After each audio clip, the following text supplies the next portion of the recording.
the assignment extremely seriously, as I know Norman did also, because here we had Fiddler on the Roof, one of the most treasured and beloved pieces of work, and it was being put in our hands to put it onto the screen.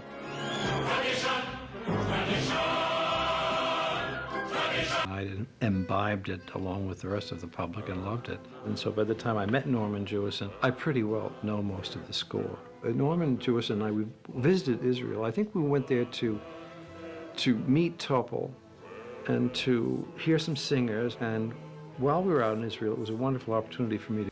You gave each other a pledge? When it opened in Japan, a Japanese producer said to me, do they understand this show in America? 30 players, we probably had 80.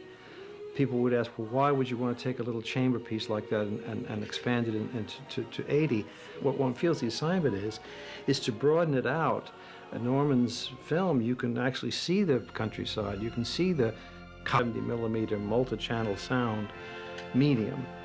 And still be faithful to the original work that was done. And that was the great challenge in the broadest strokes, musically, of Fiddler. To life, to life. One of stepwise building, first of all, the song accompaniments, which had to be tailored to particular singers in each case. And then with Norman's very exacting staging of each song, to the extent that if it was a dance, the set had to be built and the rehearsals were made on the set so that people could move from pillar to post with the camera moves.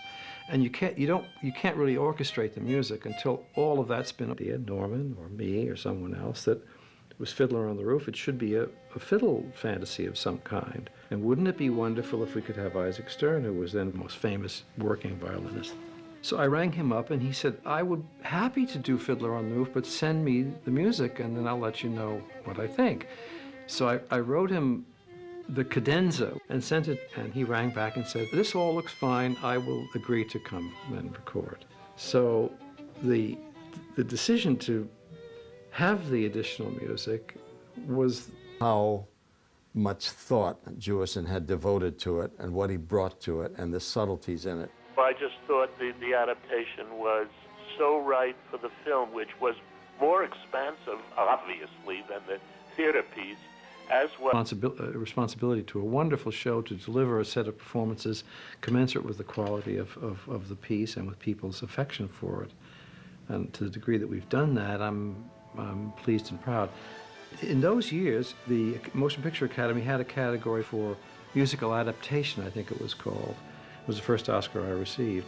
It was an award of which I am very pleased and proud. A lot of work involved in shaping this material, redoing all the orchestrations, hopefully not hurting them in the process, and in some cases maybe offering an improvement or two.